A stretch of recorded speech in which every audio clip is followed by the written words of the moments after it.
Good afternoon. আজ মঙ্গলবার আর এখন বিকেল এই 4:45 মতো বাজে।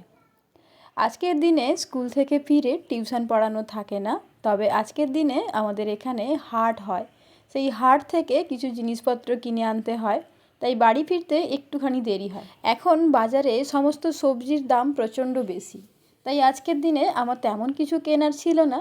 তবুও আমি হাটে গেছিলাম আজ কি কি সবজি আর নতুন ফুলের গাছ এসেছে তাই দেখার জন্য। যদিও আজকে কোনো ফুল কিংবা সবজির গাছ কিনিনি।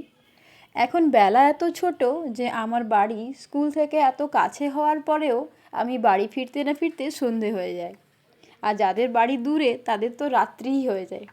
তো যাই হোক, স্কুল থেকে ফিরে কিছু কাজকর্ম শেষ করে একটু টায়ার্ড লাগছিল, তাই জন্য একটু কফি খেয়ে নিলাম, তারপর আবারও কাজকর্ম শুরু করলাম। তো এটাই ছিল আজকের মিনি ব্লগটা কেমন লাগলো অবশ্যই কমেন্ট করে জানাবেন। ভালো লাগলে